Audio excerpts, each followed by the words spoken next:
Kula terangno saking mulai asbabun nuzul. Rata-rata ulama itu berpendapat bahwa asal mula Isra itu sebagai hiburan ya. Hiburan dari Tuhan ya, Allah nyukani pelipur larang niku saat Nabi ngalami dua kesusahan ya.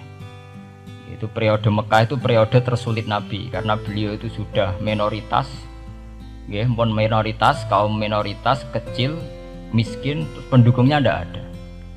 Satu-satunya yang menggaransi, yang menjamin Nabi tidak dibunuh itu karena beliau dilindungi oleh sinten pamanipun, gini sinten Abu Thalib. Dan termasuk lagi secara kasta sosial ekonomi beliau tinggi karena punya istri yang saudagar kaya, gini ku Sayyidah Khadijah. Tapi ternyata orang yang selama ini benar-benar di belakang Nabi, baik secara materi maupun moral, sing entek-entekan berjuang, ternyata wafat. Khadijah Abu Thalib wafat, terus dikenal tahun itu tahun Amul Husni, tahun kesusahan. Sudah gitu niki sing termasuk ilmiah nggih, ilmiah. Sudah gitu secara ilmiah psikologis kejiwaan Nabi terguncang. Niki rungokno tenan niki ngaji nggih. Terguncang itu karena secara mitos nggih, keyakinane tiyang Arab niku pun kadung kedikte embek keyakinan yang ditanamkan ulama-ulama Yahudi dan Nasrani. Nggih, kula baleni malih nggih.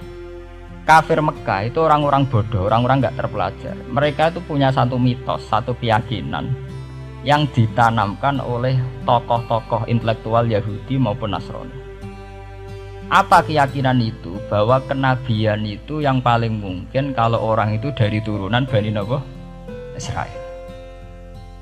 Orang mungkin Nabi kok ora turunane wong Yahudi utawa wong Nasrani. Sehingga ketika Nabi mendakwahkan diri sebagai Nabi, mereka bilang antaqulu innama unzilal kitabu ala ta'ifatain min qablina.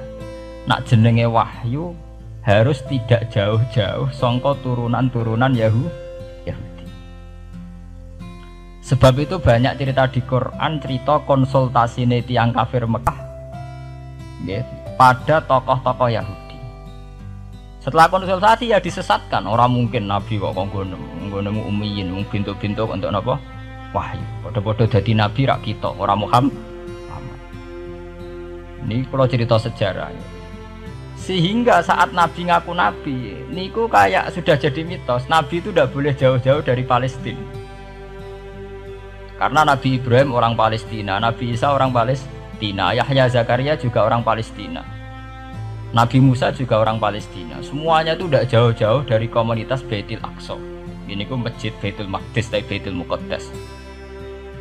Lah itu wong kafir pinter, saking kepengen nyudutno Nabi Muhammad itu sampai Nabi mesti ning Palestina, ya mesti roh cerita-ceritane Nabi ning Palestina. Ya aku apa tau roh Palestina? Wakoke detail-detail. Nak kowe pancen roh iku pintu masjid ning Palestina Baitul Aqsa jumlahe piro? Terus madhepe ning ndi wae. Jadi bahwa Nabi ngeklaim diri sebagai Nabi yang bisa membaca malakutas samawati, baca alam-alam gaib. Niku dites nek iso tenan saiki aku takok jumlahe pintu Baitul Maqdis piro. Niki peringatan kangge santri-santri bahwa semua nabi itu di luar dites fisik. Artinya zaman Nabi sholat ning masjid kayak teletong unta terus disiksa Abu Jahal itu hanya ujian-ujian fisik. Tapi di luar itu sebetulnya Nabi juga mengalami ujian-ujian intelektual. Ya kayak cerita-cerita di hadis Sahih, Nabi itu sering didatangi orang Yahudi ditanya, "Mat, saya punya 5 pertanyaan. Yang tahu itu hanya Nabi. Kalau kamu bisa jawab ya Nabi, kalau enggak ya tidak Nabi." Masuk takokane, apa pertama yang dimakan ahli jannah saat masuk surga? Takok aneh-aneh. Terus kenapa anak itu kok kadang mirip bapaknya, mirip ibunya? So takok aneh-aneh. Dan itu berlanjut terus sampai Nabi di periode Madinah.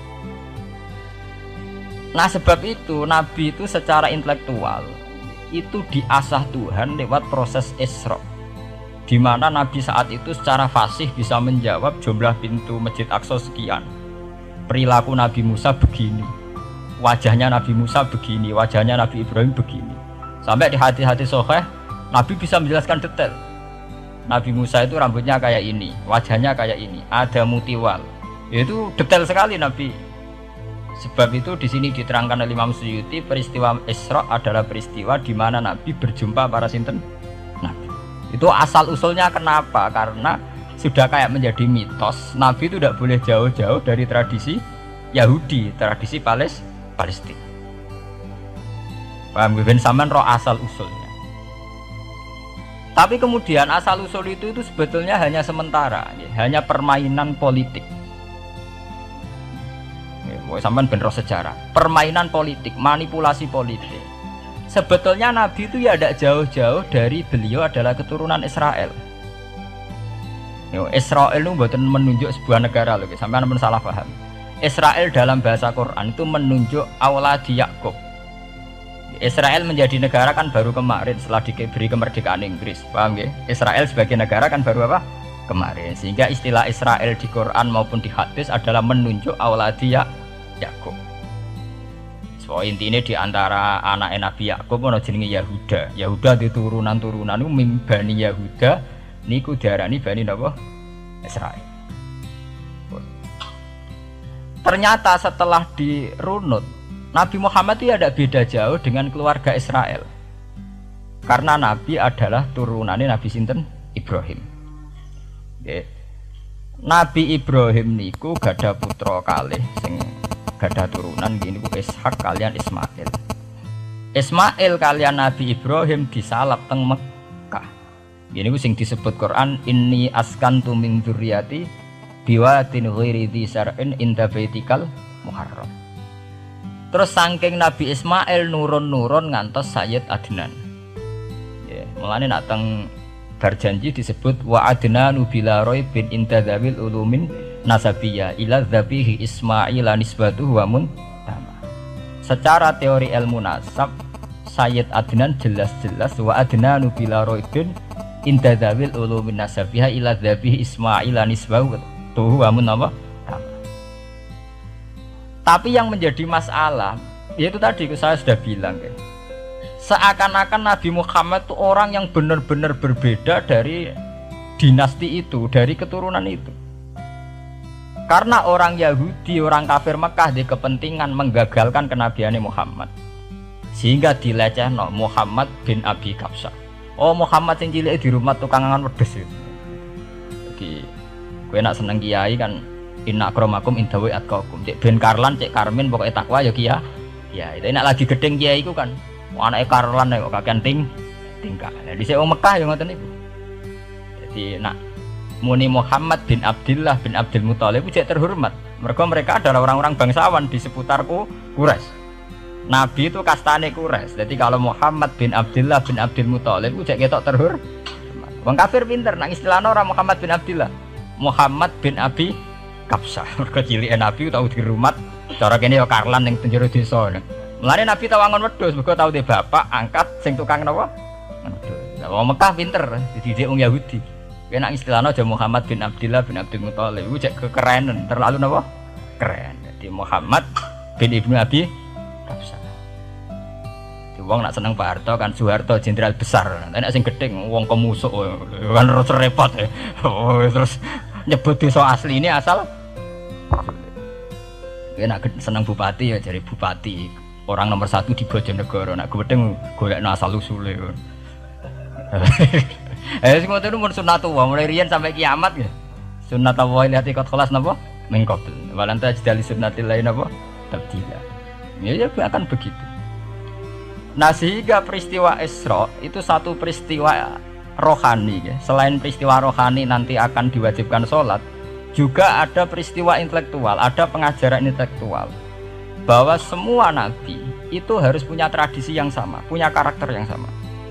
Jika nabi dalam proses Isra itu dipertemukan dengan Nabi Ibrahim, Nabi Musa, nabi-nabi yang lain. Dan diskusi di situ juga ada diskusi-diskusi. Paham ya? Niki penting ya, penting kalau terangkan karena kalau tanpa tradisi yang berkelanjutan sing disebut tenggene thariqah jenenge as-sanad al-mu'tabar, sanad sing mu'tabar utawi nak tenggene pondok-pondok kitab disebut sanad sing muttasil. Ini nanti semua tradisi kenabian akan melenceng. Kalau melenceng itu ngeri. Karena setiap orang ya, mesti gada subjektivitas sendiri, punya versinya sendiri. Sehingga semua nabi harus model istilah politik itu punya platform yang sama, punya karakter yang sama, punya model yang apa? Sama. Nah, sebab itu secara intelektual Nabi Muhammad itu dikenalkan oleh karakter para nabi-nabi dulu. Nggak detail. Satu Quran 30 juz. Andai kan sampai hafal Quran, sampai ngurunut sejarah, coba. Kita ini kan kadung dibentuk, artinya kita ini ya alhamdulillah sudah kadung kebentuk, tahu sejarah para nabi. Tapi asal usulnya kita tahu lewat kitab yang namanya Al-Quran. Supaya apa? Nabi Muhammad itu dibimbing bahwa Quran atau ajaran beliau benar-benar musaddiqal lima baina yadayhi, benar-benar selaras dengan ajaran sebelumnya.